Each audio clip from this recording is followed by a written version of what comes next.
Good afternoon, ladies and gentlemen. It's a real pleasure to look out over this large audience this afternoon. My name is Joe Mclaren. It's my honor to serve as president of the Bulloch County Historical Society. It really is a great pleasure to call the 48th annual meeting of the society to order.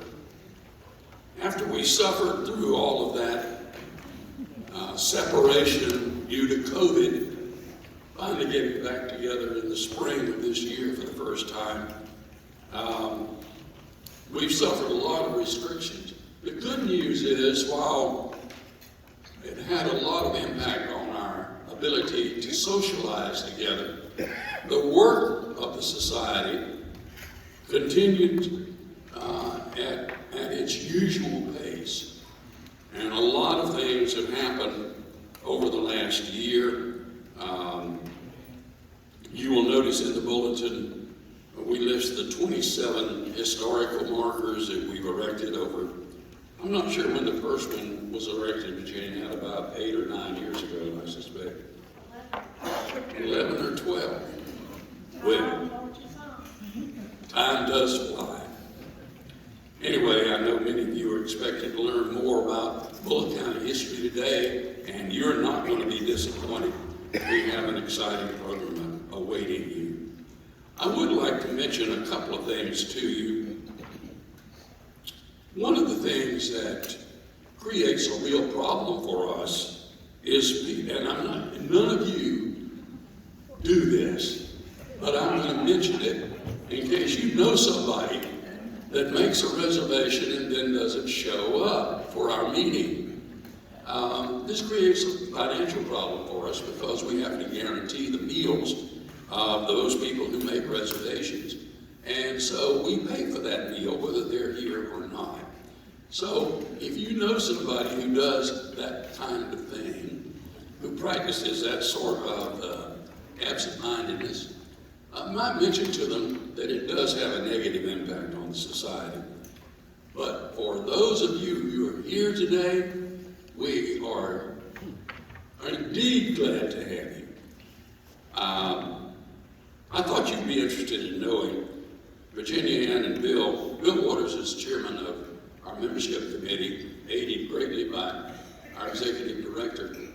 But they reported last month to the board that we have 12 honorary members, 57 lifetime members, 81 corporate members, 239 regular or annual members, for a total of 389 members of the Bulloch County Historical Society. Give yourself a round of applause.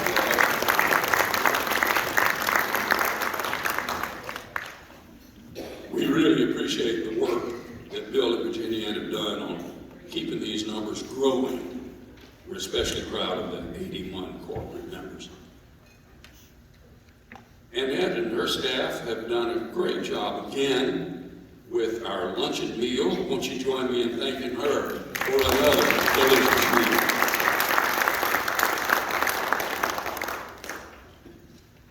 And now here's the Society's Executive Director, Virginia Ann Franklin Waters, to introduce our program.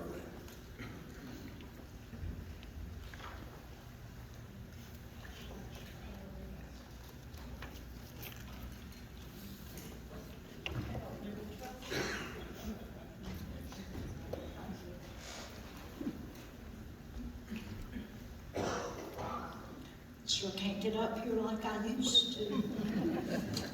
It is wonderful to see over 100 people at our second annual meeting for the year. We had one in January with my dear friend Scott Allen as the speaker because we hadn't had one for 2 years. So I hope with today we're back on schedule. And if you would, I did the flowers for today. I potted little mandevillas and went with a little patriotic theme. So if you look at your program, on the front page by the Bulloch County Historical Society logo, if it has I love you with an X and an O, you get to take home the plant. And it is a man-developed, the foil, please take off so that it'll live. Does every table have one? Please raise your hand if you're the recipient of the, I got one there. Nobody at your table, Billy? Oh, okay. There. Okay, great. I got them all, I didn't put them all at one table, that's wonderful. Never know these days. I have looked forward to this program for 3 years. And we planned this program in the January before something bad happened in March called a global pandemic. Both of today's presenters are scholars.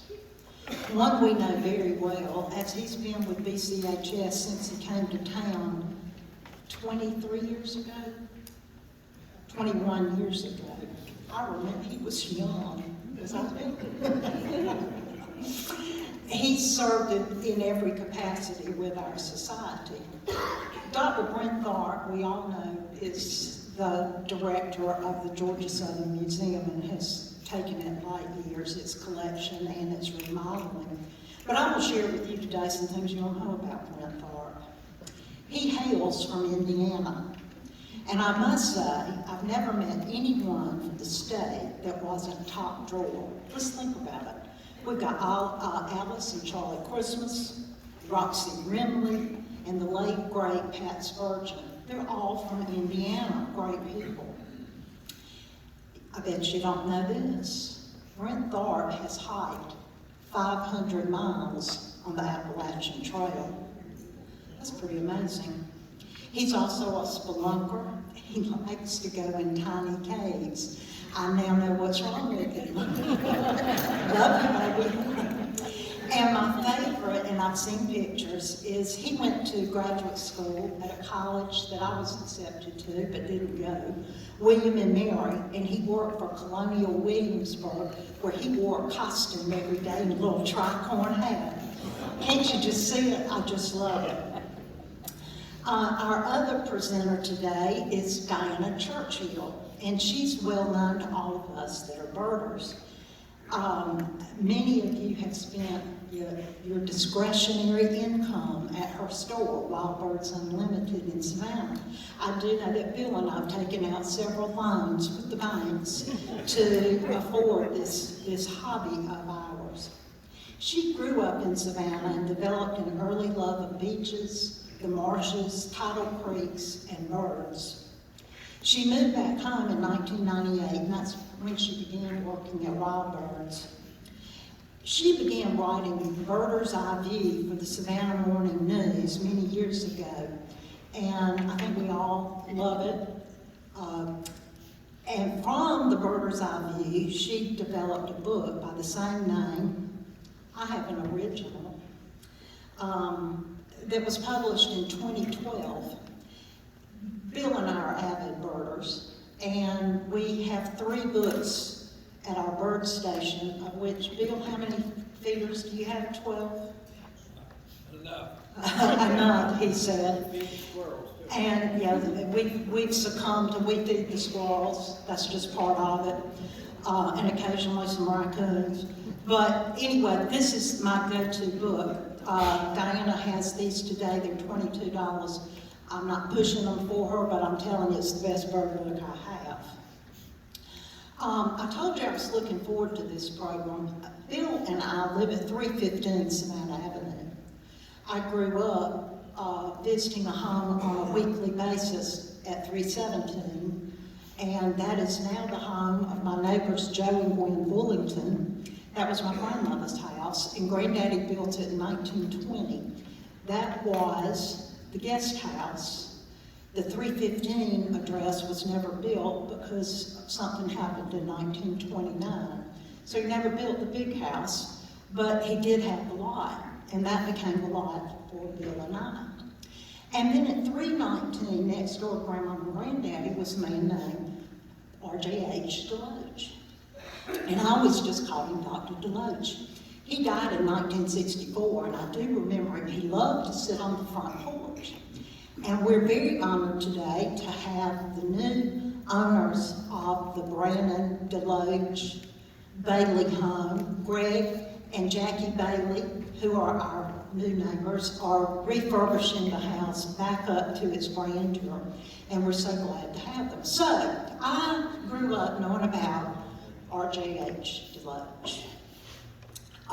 Many of you have seen my tidbit on what does Savannah Avenue, Bamboo, and the Vagabonds have in common. So I won't go there because I don't want to spoil any of Brent's thunder. But I am going to tell you a joke. And it's my favorite Bulloch County joke, and it's true. Dr. Deloach had a Model T Ford, and he had some guests in town, and he wanted to take them out to his house out on Mill Creek, and I'll just leave it at that. You're going to hear about this house out on Mill Creek today. But he had to go downtown to the gas station to fill up for this journey. And the gas station is where the parking lot is today in our corporate member Francis Johnson's parking lot. So it was directly across the street from the Jacob Hotel, which we call today City Hall. Well, Dr. Deloach drove up and he knew the young man that was pumping gas, and he said, "Son," he said, "do you know who invented this car that I'm driving?" And the young man said, "Dr. Deloach, of course I do. Mr. Henry Ford." And Dr. Deloach said, "Well, son, meet Henry Ford." And Henry was in the front seat. So then Dr. Deloach said, "Son, do you know who invented the electric light?" And the boy said, "Dr. Deloach, everybody knows that's Thomas Edison."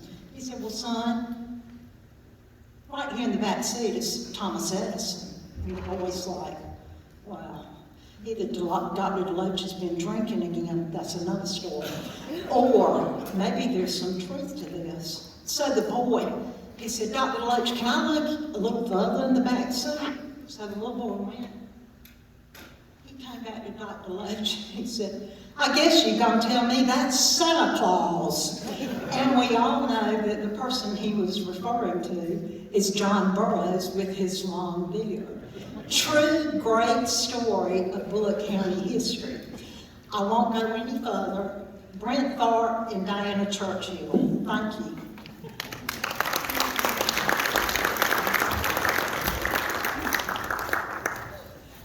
Thank you, VA. I figure I'm kind of like those squirrels. I came 21 years ago, and you just put up with me, like them at the feeders. But thank you so much. There we go. The title today of the program, Wildlife About My Cabin, comes from the best known, is the title of the best known essay about John Burroughs' retreat, Slab Sides, and describing the abundance of bird life that was all about his sanctuary. It's a wonderful essay, and I recommend that you look it up online and read it, or in fact it has been recently published in the Library of America's anthology, American Birds, a Literary Companion. Now, before we get into talking about Dr. Deloach and John Burroughs and this unique relationship they had, I wanted to talk just a little bit about background about naturalists and birds and birding in Georgia. So, since the Mississippian era, since our last speaker here was just talking about Native American culture, the Southern Indians have honored birds and their supernatural counterparts through ritual and have used feathers as agents of spiritual power. The importance of birds in the southeastern ceremonial complex is thought to is reflected a lot in the origin narratives and animal stories that abounded in Native American tales from the southeast. Feathers were employed with in all kinds of dances and symbolic functions, including the green corn dance and eagle dance and others. For 500 years after DeSoto, avian metaphors continued to represent the central component of the Southeast Indian cosmology that believed, in fact, that birds were the relationship and the direct connection to the world above. And in fact, you can see some of the incredible sites here in Georgia that reflect this. If you haven't been up to the mound at Bulloch, the earth blobs there, in fact, has, they call it an eagle. The reality was probably a hawk or vulture of some sort. But you see, it was the raised platform. You see one of the copper pieces from Etowah showing the Birdman, and in fact, the symbol of the spirits above, as opposed to the underworld of the overworld, were always kind of used a hashed eye or a broken eye, and you'll see some of the images above there that are used on pottery and other things in southeastern, and they believe that they were in fact modeled after that, after the markings on falcons. In Georgia, this interest in study of ornithology really first began with Mark Catesby, an Englishman, the first person who could be called an ornithologist to visit this region, now comprising Georgia. Making his second visit to America in 1722, he came to South Carolina, which at the time included part of what's now Georgia, in 1723 to set up base of his operations on the Savannah River, a few miles south of the present city of Augusta.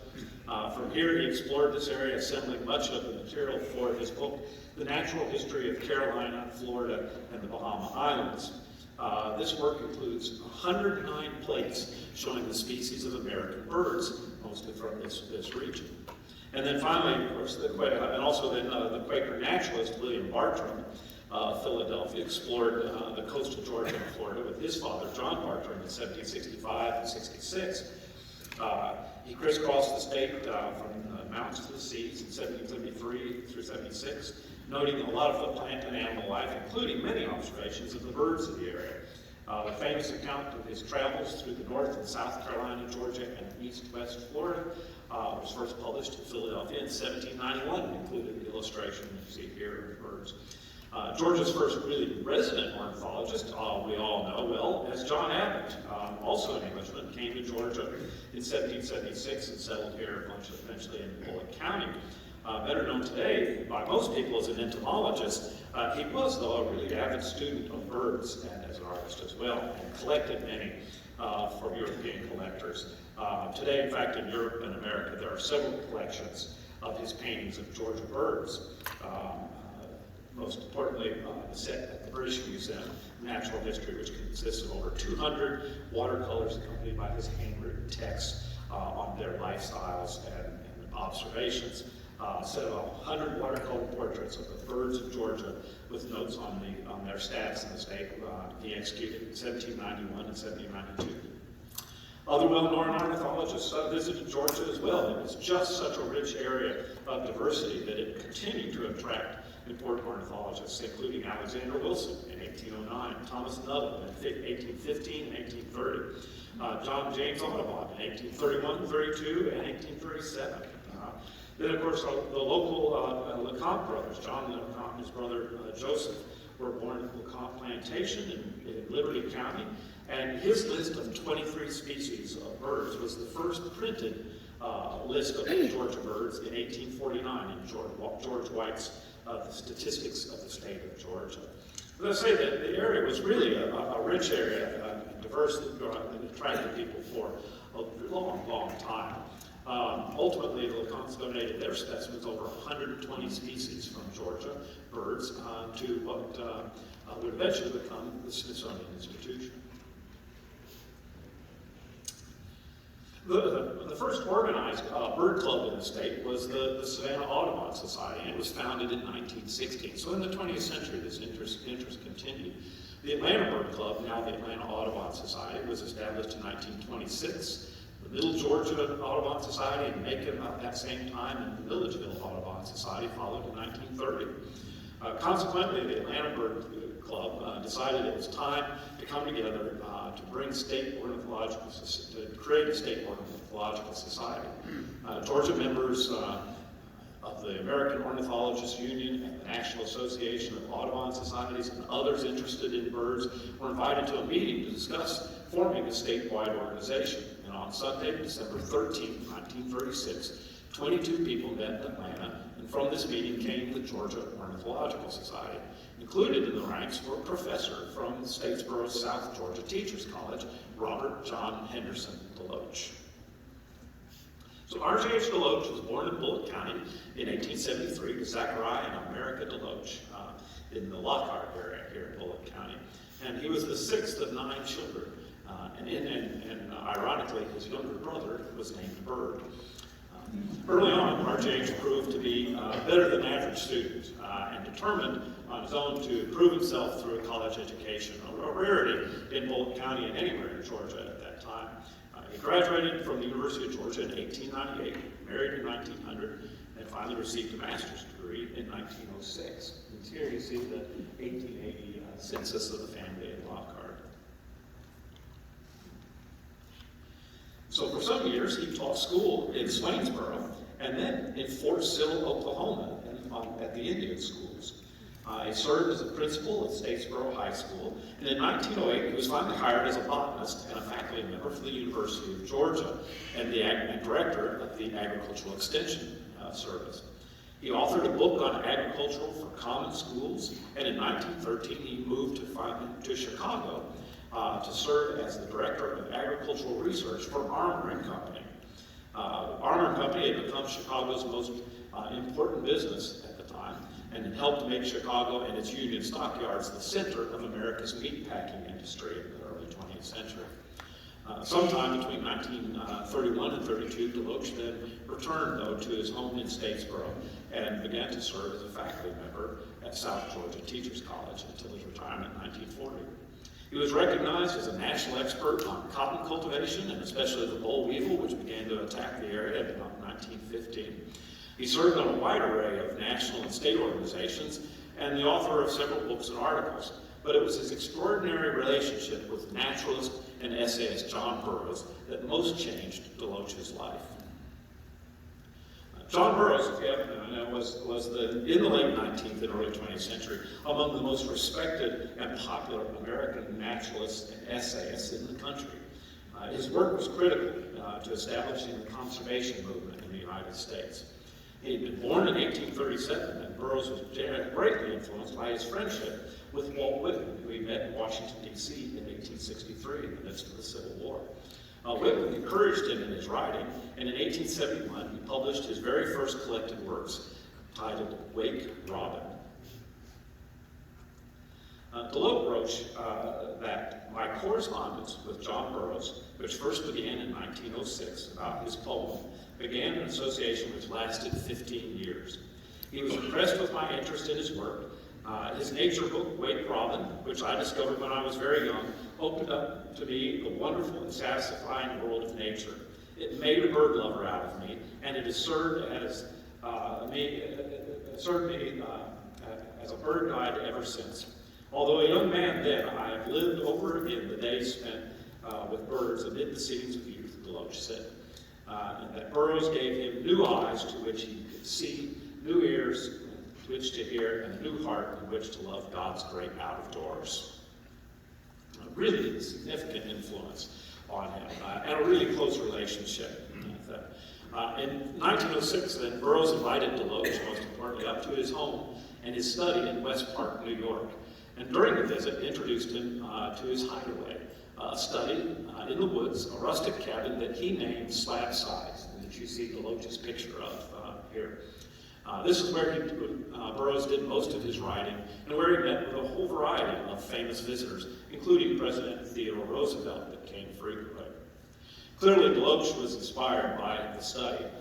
He wrote that the very odd yet beautiful house was one that nature lovers, literateurs, college boys and girls, businessmen, working men, and all classes and conditions of humanity had made pilgrimages to. And it caused my first sight of it to sink deeply into my heart. The little sylvan home, as he called it, had enriched his soul, he said. Once he returned and settled into Statesboro, Deloach built his own sylvan retreat on a bluff overlooking Mill Creek. He named it Beechwood. Here he held annual parties for the faculty, students, and a variety of other guests. He took visitors on frequent nature and birding walks, and as much as possible replicated the character of his mentor's retreat, side by side. And here you see two pictures of what remained a number of years ago. We were lucky to take a trip out, Joe and Del Pressa and myself, to see the remains of Beechwood. Whether it's still standing or not, we don't know. It depends upon how sturdy that big tree was, Joe, and I mentioned this a little earlier. But a wonderful spot on what was, to this day, still the largest bluff I've seen anywhere. To call a bluff in Bulloch County is not much, but it really is an extraordinary place now, even then he was. We are fortunate that in the museum we do have one piece saved from the collection, and then to the right you see the sign, the hand-carved wood sign, Beechwood, that undoubtedly Deloach did himself on the side of the building for many years. It's now in the collection of the museum. I'll save that portrait. Deloach's friendship with John Burroughs opened up the opportunity to socialize also, though, with some of America's most famous citizens of the early 20th century. Henry Ford, Harvey Firestone, and Thomas Edison. Known as the Vagabonds, Burroughs, Ford, Firestone, and Edison embarked on a series of camping trips between 1916 and 1924. These were holidays, yes, but they were mostly carefully planned publicity stunts carried out before a press corps that followed the men from stop to stop and talked every evening with them. Ford and Edison on their own were famous enough to command headlines. Were they living today, these men would have certainly been popular Instagram tourists. Trips were calculated and posed to look great in photographs, with scenes of the famous and wealthy men roughing it, chopping wood or drinking water from a dipper. While all had grown up in rural lives, most had long abandoned that lifestyle, save Burroughs. But let me give you a moment. R.J. Delouch was invited along on the trips in 1916 and 1918, and the 1918 being the largest one and some of the most attention. Traveled from Maryland all the way down to Georgia and then back on the Blue Ridge. And he provided this following description of how the men roughed it. The camping equipment was very elaborate. In fact, too much so, I thought, but it was all selected by Mr. Edison, who knew what he wanted. The caravan, so to speak, was always headed by Mr. Edison's four-cylinder simplex. Mr. Firestone's Packard came next, followed by two Model T Fords. Then came two vans, the first of which was called the dining room and kitchen, carrying all the necessary equipment for cooking and serving, and an abundance of good food. At the end of the line was the van carrying the tents, cots, bedding, and blankets. The camping party consisted of 5 members and 5 helpers, a driver for each of the vans, one for each of the 2 Fords, and a driver for Mr. Edison's car. There was always a chef.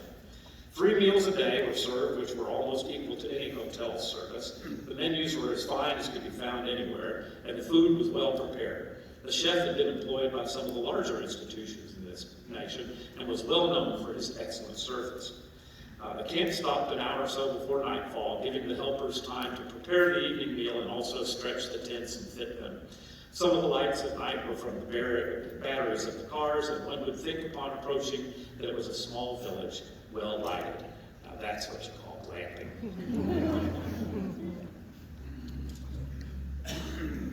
You see the picture here at the top from the 1918 trip. Ian Hurley on the end was an industrialist. You see John Burroughs, and then Edison and Ford, and Harvey Firestone, and on the end R.J.H. Deloach there. This is in the collections of the Henry Ford Museum today. And there you get a picture on the bottom showing this incredible caravan, which going through the southern Appalachians was probably the equivalent of the circus coming to town as well.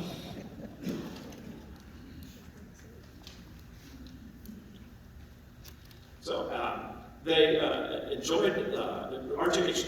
enjoyed the trips with them, but really it was his time with Burroughs, and although he did remain very close friends with Ford as well for many years. And in fact, we also have in the collection of the museum, one of the last pieces to survive, is a rocking chair that was given to Deloach by Henry Ford.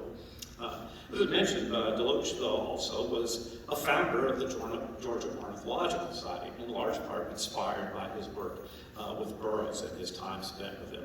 In 1939, he was elected president. One of his major projects was to induce the public to convert backyards into bird sanctuaries. And he wrote in the 1939 edition of the Oriole, the newsletter of the Georgia Ornithological Society, one of our projects for the current year is to try to induce the public to convert backyards into bird sanctuaries. It requires only a willingness on the part of the owners to do this. Certain trees and shrubs should be planted in order to furnish food for birds, but even this is not necessary if one has the proper attitude. A little finely ground chick feed scattered in the backyard, or equally as satisfactory, a good sprinkling of hominy grits will bring birds to our doors. It will afford us rare opportunity of observing them in the wild state and seeing how they respond to man's kindness. For everyone who undertakes this, there is many an hour of happiness. The new friends that we make daily will repay us in music and all kinds of comedy for the money that we invest in bird food. The new songs that come into our sanctuary from day to day will soon be as familiar to us as the voices of any of our human friends, and what a difference this will make in our interests about the premises. Homes will have new meaning to us. It should be a purpose of every member of the Georgia Ornithological Society to make it a point to emphasize this work whenever and wherever we can. First, let us convert our own backyards into bird sanctuaries, and then show our neighbors how easy it is to attract birds to their premises. As he said, he led by example, and in fact converted his home here in Statesboro into a bird sanctuary at 319 Savannah Avenue. I needed a good picture last night, and I did a drive-by, and our new members and friends were on the front porch, and so fortunately they figured out and remembered that the program was coming up, and that was probably the character that meant to do this, because otherwise I just drove by, took a quick picture, and got moving. I promise in the future newer pictures to look forward to updated ones. But as I say, he converted his lovely space at 319 Savannah Avenue into a bird sanctuary. He hosted, in fact, the 3rd annual convention of the Ornithological Society here in Statesboro and at his home. With programs at the college on Saturday, and then a dinner at the Jekyll Hotel that night, and then breakfast Sunday morning out at Beechwood. Deloach was popular with his students at the college. In 1934, the Georgian newspaper reported that should those occupants of the West Dormitory be awakened some morning by a peculiar sound, it is probable that it is some member of Dr. Deloach's ornithology class attempting to imitate their bird friends. The class arose early last Wednesday, and made their first observation. Fortunately, students in 1934 must have been more dedicated than those today. I don't know. If I offered to get up early in the morning with them for bird calls, I don't think I'd get many takers. Delouch was an excellent researcher. He was well-traveled, a passionate writer and reader. He built a separate building in his home to hold his extensive and valuable library. He was accomplished, being recognized nationally for his work on improving Southern agriculture, and his interests were broad. He established the first museum on campus in 1933, in fact. According to the Georgian, the museum contains a rare and complete exhibit of birds, typical of the section, numbered over 400. Historic relics and rare potteries and stones from various sections of the state. Dr. Delouch, this was primarily his personal collection that established the museum. Dr. Delouch, who is in charge of the museum, stated that it is for purely educational purposes, and the public should feel free to come at all times. He also spent much of his time preparing a book that he never did publish. He did publish a wonderful piece, and I recommend reading some of his essays, much of which deals with bird life, in his book Rambles with John Burroughs. He was preparing a second book that he, in fact, had traveled to Thoreau's home site for over 17 years, but unfortunately never finished that piece. So I asked, though, why is it that the museum disappeared? And that, in spite of all of his accomplishments and contributions, there's essentially nothing related to Deloach today on campus. No building named, no lawn or collection named in honor of him. Unfortunately, Deloach's legacy was ultimately destroyed over his inability to overcome his deep racial prejudice and his poorly chosen alliance with white supremacist and demagogue governor Eugene Talmadge. Talmadge was the antithesis, really, of everything Deloach supported in his education and research and his writing and his professional and personal pursuits. However, his blind insistence on denying those same opportunities to black Georgians drove him to a close friendship with Talmadge. Talmadge and Deloach were both dedicated to eradicating, quote-unquote, foreigners, meaning non-Georgians, from the university system and influential positions in Georgia, especially any that advocated for the softening in any way of segregation and the possibility of equal rights. And Deloach provided Talmadge with wild accusations and lies that were used to purge Marvin Pittman and others from their positions at the college.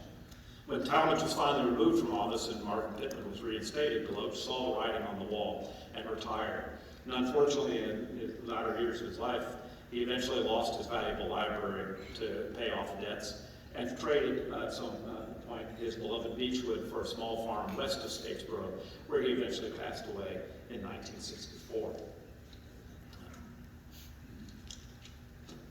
I'll just put my glasses In your pocket. Oh, there we go, thank you. So I think it's hard to tell. Not many of his papers survive. But I think in the few of the letters that he did, that he may have come to regret that to some extent later in life, as he wrote to his very good friend Wells, President Wells, who was also very liberal but was a Georgian, and the two never really made up afterwards. But he wrote often of missing their time together. And in the final quote, maybe this is gives a little bit of character. The final passage in his book to Burroughs, he says, "Birds in some way or other express almost all human attributes: love, hate, anger, joy, sorrow, if we only are able to read them. And it is not unreasonable to assume that they are sometimes affectatious. The southern mockingbird certainly seems to border vanity sometimes." With that, now I'm anxious to turn this over to Diana to talk a little bit about today, bring us up to date with birds and birding. And as that introduction, the final picture there is a little bit of my own success in my backyard, inspired by Delouch to keep a sanctuary. And this is my, you see her peeking out of the hole there, and so this spring is my barred owl who's moved into my box in the backyard, which I've been thrilled with. And so with that, thank you, Diane, for being with us and talking about the birding today.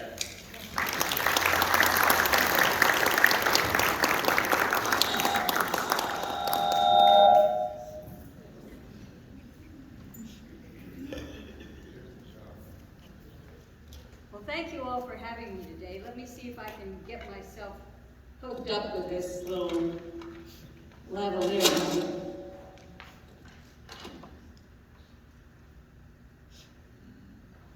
that it? Not yet? Okay? Yeah. Excellent. Whoop. So we're going to switch over to my presentation, right? So what I'm going to invite you all to join me on today is a little bit of an introduction to a feathered who's who. We've been hearing about some of the human who's who in the ornithological circles, who are the humans that have studied birds, but I'm going to introduce you to my bird friends today. And I'm going to do it with a little bit of a guessing game, so that rather than just telling you stuff, I'm going to give you clues and hope that you can guess who I'm talking about. How does that sound?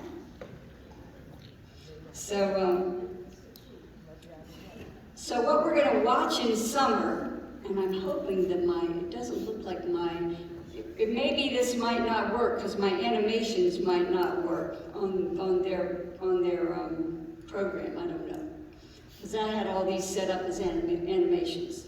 So those are in the summer, in the heat of the summer. Sometimes you're tempted to just stay inside and not go out and watch your bird friends. But there's a lot to watch. We've got nesting birds, we've got warblers, we've got vireos, we've got tanagers, we've got kites, we've got a certain group of birds that come up here just in the spring and summer to nest in our area. They're not here all year round. We also have some of our year-round bird. So we'll see whether my animations are going to work or not. I think they are. So, who am I? I'm a year-round resident here. Small, but with a very loud voice.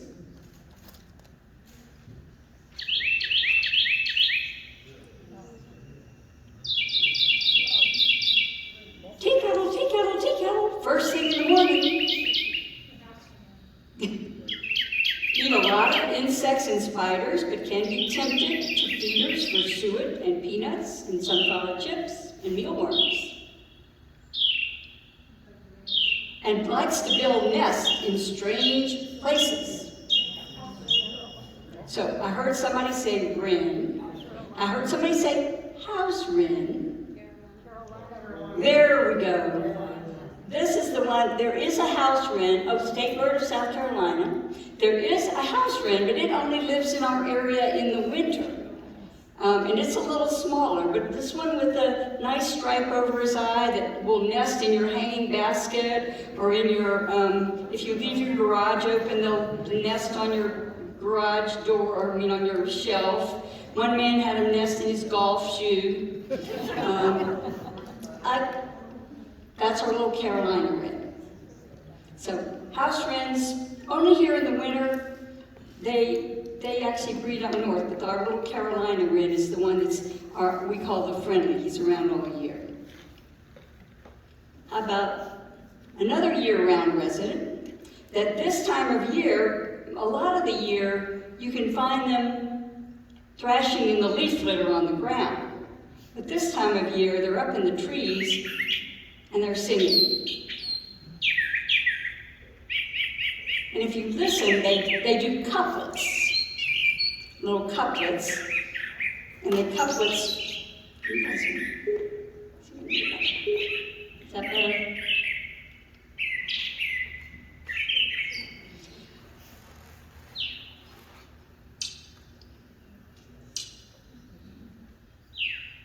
Warm brown back, and a nice yellow eye. State bird of Georgia. Do we all know our state bird?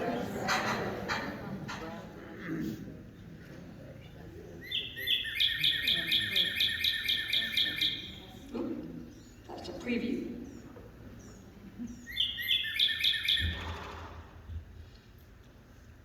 Now this is one of our favorite feeder birds. People never get tired of these birds. I never hear anybody say, how can I get rid of all of these birds? Which they always want to get rid of the grackles, the crows, the cowbirds, but nobody ever wants to get rid of this species. Males are bright red, females are kind of brownish orange. They have a beautiful heavy orange beak that's perfect for cracking seeds. And they nest in this area, usually in dense shrubbery. And they have a very cheerful call.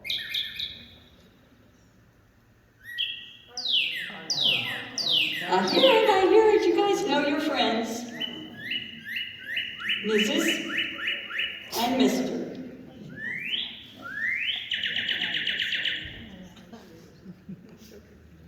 Now, how about this bird? Gets its name from its ability to imitate other birds. Likes to eat insects and berries. Can be quite a bit of a bully. They never learned sharing in kindergarten. They will stand right up there and defend their berry bush or their nest, and they can be very territorial. They usually also nest in dense shrubbery. And they have a loud call that is, they say things 4 to 6 times. Oops. 4 to 6 times instead of the couplets that the brown thrasher has. And it's a clearer tone. Hear how clear, it's a much clearer tone. And white patches in the wings when they fly. I hear it. You guys are good. Northern Mockingbird. Now, why is it the Northern Mockingbird when here we are in the South? is because there are other species of mockingbirds that live further south, back down in Central and South America. There's a Bahama mockingbird, and there's some other more southern mockingbirds. So this is the only species that's in North America. Now we have another year-round resident.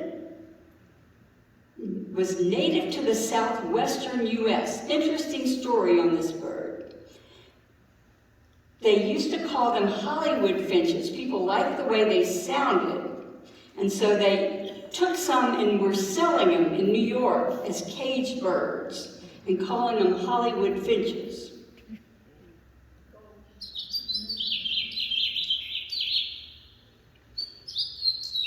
And then they were going to get in trouble for selling native songbirds, so they released them. And they've spread throughout the whole entire country. They started showing up on bird checklists here, I think in the 50s. And they are very similar to it in appearance to another bird that used to spend the winters here. So they have reddish heads, brown streaky bellies, and they're confused with their cousin who's only here in the winter. House finches. And the house finches are now year-round residents. They never used to be here.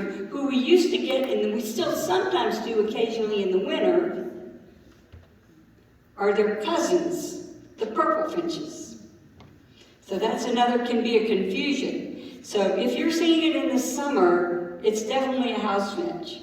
If you're seeing it in the winter, you've got to look more closely, because you see that big stripe over the eye on the female? The female is actually easier to tell apart than the males. And the male is all raspberry colored. He won't have any streaking. See how the male house finch has a lot of streaking on his breast, on his belly?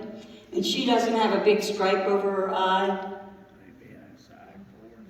So there's your purple finch house finch comparison. Now this is a year-round resident. They creep down head first down the trees. I once had an article about these birds in the newspaper, and somebody emailed me and said, they printed your pictures upside down. There are 3 flavors, and 2 of them are here all year round, and one of them sometimes comes as a special visitor in the winter.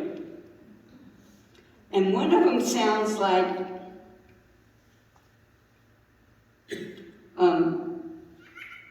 here we go, a bicycle horn honking. And one of them sounds kind of like a squeaky dog toy.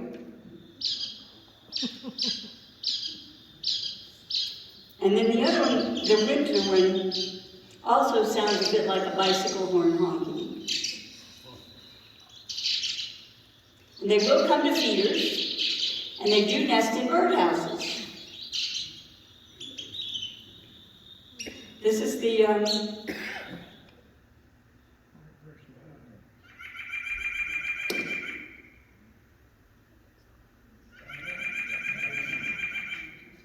so there's the white-breasted nuthatch. It sounds like your dog toy. Here's your brown-headed nuthatch. It sounds like a little, bicycle horn for the white-breasted, dog toy for bathtub toy for the brown-headed. And this is the occasional visitor, the red-breasted nuthatch, who also sounds like a very nasal bicycle horn.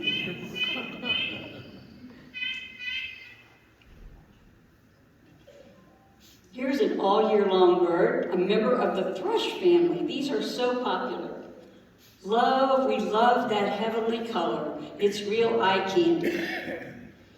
And many of us put up bird houses for these birds, and they can nest. They're like the Energizer bunnies. They can nest 2, 3, or 4 times in a season and have a nice, soft, musical warble.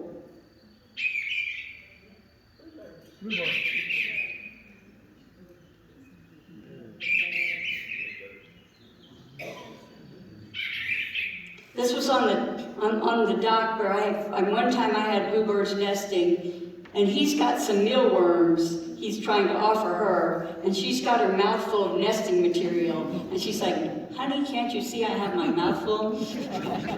It's a nice thought, but I'm busy. There's our eastern bluebirds. Now, here's one of our first migratory birds that comes in the spring. They flit about, catching insects in the treetops, sometimes easier to hear. I'm switching from sort of year-round residents to birds that are migrating into the area in the spring. This one you might not have seen, but you might have heard. Sounds like a little bit of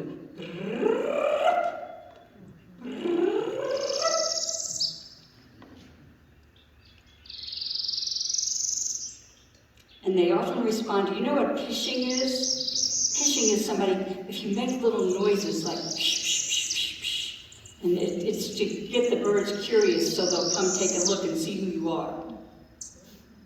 And this one, they like water and they like to get in the mist from your sprinkler sometimes. Oops. I'm getting ahead of myself. Has anyone ever seen this one? It's called a parula, a northern parula. And he's really a sweet little bird who will show up every year in the spring. Now this one I know you have heard.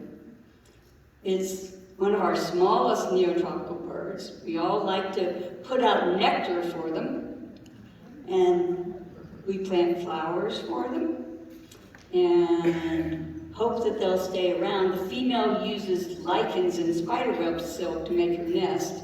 She does all the work. The dad of this species is basically, he courts and attracts a female. She goes off and builds a nest and raises the babies. He courts and gets him another female.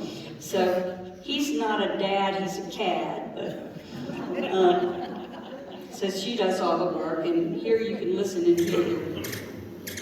They got their name partly from the sound that their wings make because they flutter them so fast. I'm sure you all know what I'm talking about.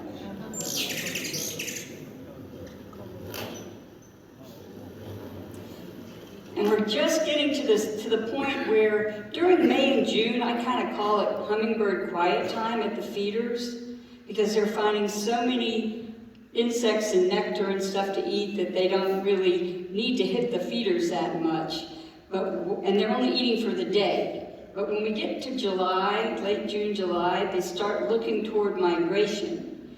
And that migration means they got to layer on the fat. And so then they'll start coming to your feeders almost every day, hourly, and they'll be eating and eating, and you can watch them turn into little butterballs right before your very eyes, before most of them leave around by the end of October. We now are getting some, because of climate change, we're getting some that spend all winter here. At least down by the coast they do. I don't know, have any of you had wintering hummingbirds out here in Bulloch? Yeah. So there's our ruby-throated hummingbird. Now this is one of our most colorful neotropical migratory birds, called the nonpareil, or the rainbow bird. Their favorite food is white millet. Not that many other birds like it, but this bird, that's their specialty. People always say, if I put out millet, will I get these birds? I said, can't guarantee, but if you don't put it out, I can guarantee you won't. So this is, they nest in scrubby, brushy wax myrtle, and the female is very drab, kind of a greenish, kind of a nice, kind of a lime green almost, and their call is sort of a thin warble. Yeah. Here's the female. She's easy to overlook. And then, of course, there's the gorgeous male. He is definitely a feathered who's who.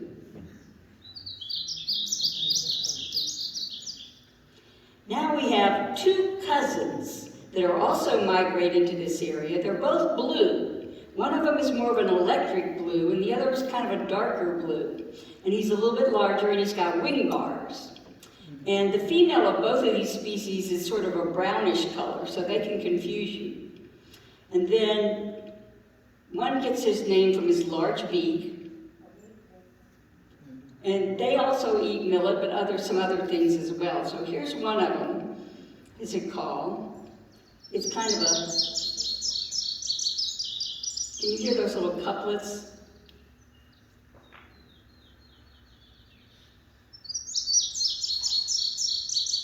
Sometimes if you use your imagination, you can think, fire, fire, where, here, see it. Fire, fire, where, here, see it.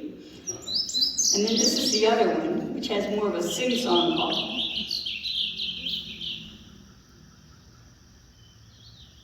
Here's the first one. You see them around here? These like to nest in sort of open field areas in indigo bunting. And then his larger cousin, the blue grosbeak. Anybody have those coming to their feeders? No? These next pair of birds are colorful with cheerful songs. And one of them, they both migrate up here, and one of them just kind of passes through in the spring and summer, and the other one stays to nest. And during the last 5 to 10 years, the one that migrates through here has taken to spending the winter with us. They like to eat grape jelly. They can be found around pecan orchards. They'll eat mealworms, they'll eat sunflower chips. And this is the one that's here all the summer nesting. Does anybody know who that is? He's got what I call a wiry kind of call. Close. This is the one that's the summer nester is the orchard oriole. And this is his cousin, the brighter one, is the Baltimore oriole. And that's the one that's now wintering with us. Anybody get wintering Baltimore orioles coming in for their grape jelly? They're like such a beautiful sight in the middle of winter, that bright orange eye candy. But it's easy to get the males. The females can be a little more, there's the female orchard oriole, and there's the female Baltimore oriole. So those are easier to mistake. Now we have another migrant that's bright red, but it's not a cardinal. The female is kind of a warm orange yellow. They come in here and they nest. Their call sounds kind of like a robin with a sore throat. I heard somebody say it. Mm-hmm. And then that's the call, and then that's the song. And then the call is kind of like tucky-tucky-tuck, tucky-tucky-tuck.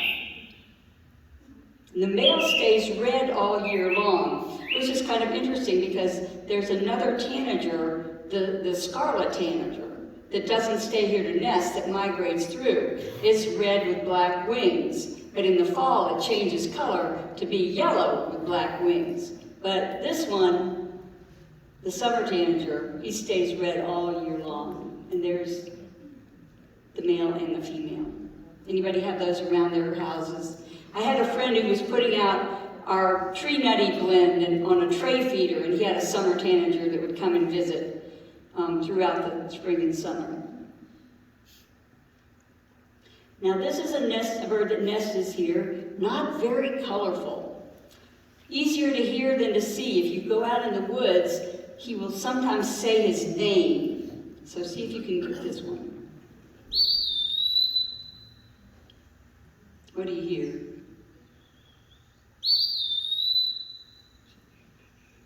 What does it sound like? Pee-wee, pee-wee.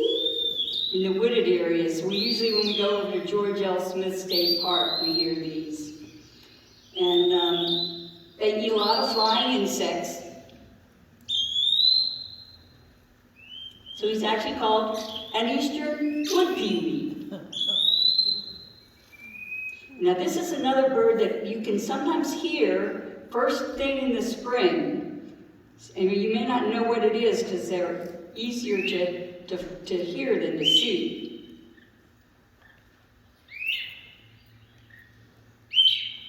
I call them the weepers. They kind of go, weep, weep. It's another insect-eating bird. Bushy crest, yellow belly, rufous tail. They will also eat a lot of bugs. They will nest in a birdhouse or in a cavity.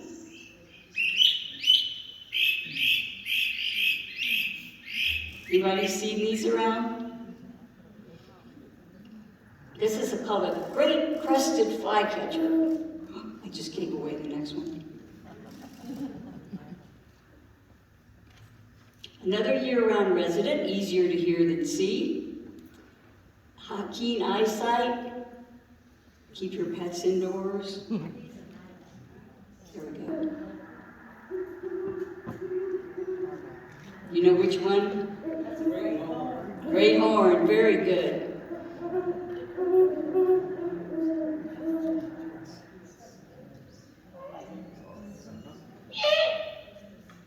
Then he's got a cousin, also likes wet forests and suburban neighborhoods, also easier to hear than see. And they sound like monkeys sometimes when they get started up.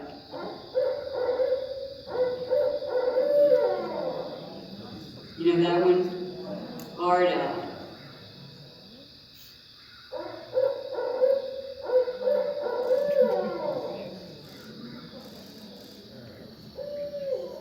This is another nocturnal visitor that you'll hear in the spring and summer. Also easier to hear than to see. Very good at blending into the leaf litter because they actually nest on the ground and they fly around eating insects. And some people think they're a whippoorwill.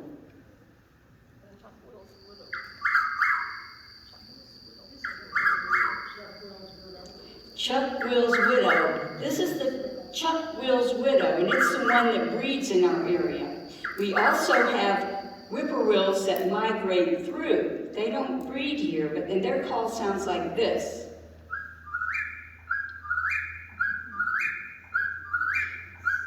So see the difference, whippoorwill, and then this one.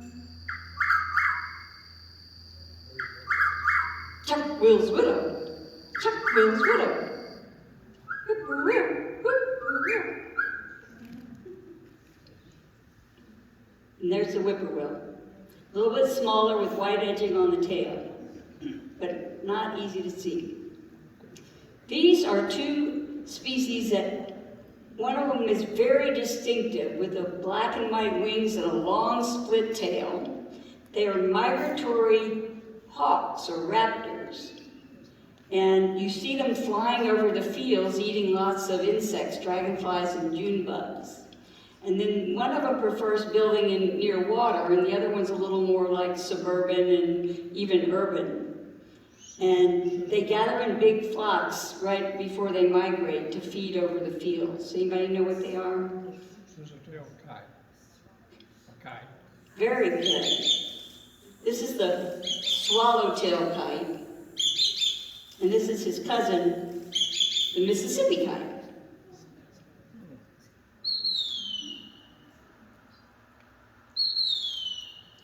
Almost done.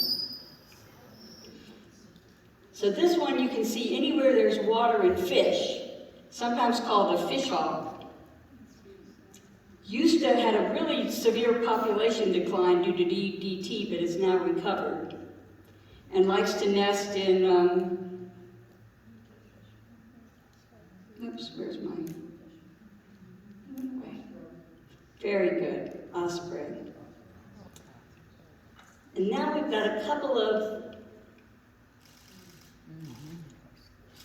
I had his call, but it went away. We've got a couple of species that are there's only a couple of members of this family that nest here in the summer. And one of them, they used to call these the summer ducks. And they're very colorful. The male is very colorful and distinctive. The female's more drab. They will use birdhouses, and they have a kind of a, when they fly, you'll hear this.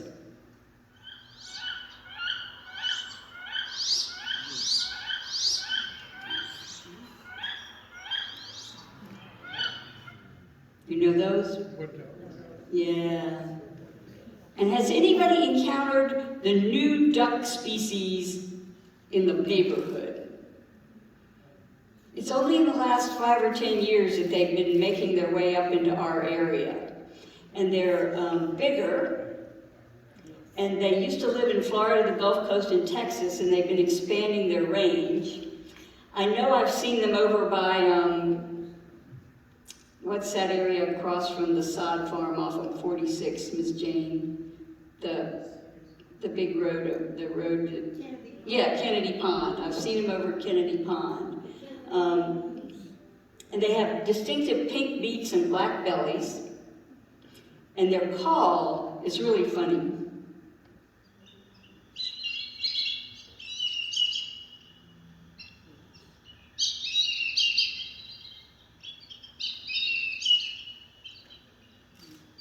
Has anybody seen them?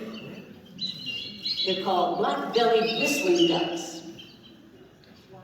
And somebody just posted, there were some, they've been nesting in downtown Savannah. This is what the babies look like. They call them bumblebee ducks.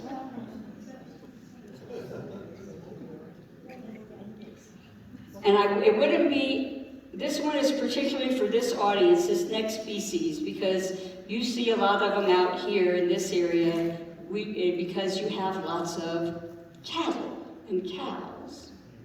So this species is native to Africa and Asia and didn't really come to the States until the 50s. And they eat a lot of insects. They're very gregarious. And they got their name because they would follow the herds, the cattle, because the cattle stir up the insects. And sometimes you'll even see them sitting on the back of the cattle. Right. And in breeding season, they have like mustard-colored patches on their head and on their breast. And they don't have a very melodious call.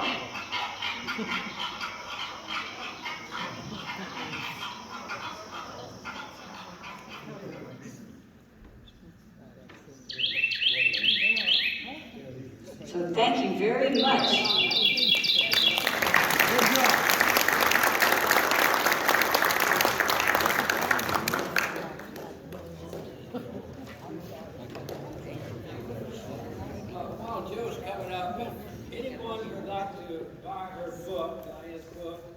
$22, we have a few in the back.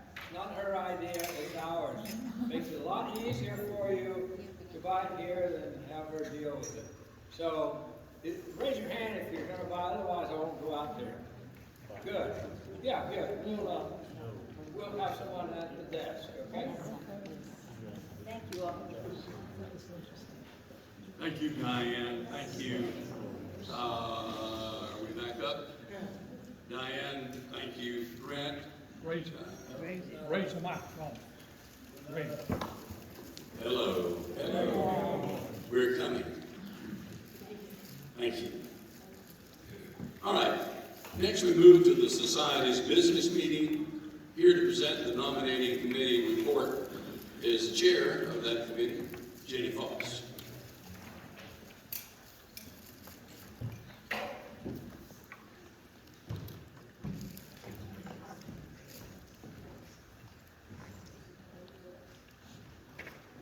Thank you, Joy.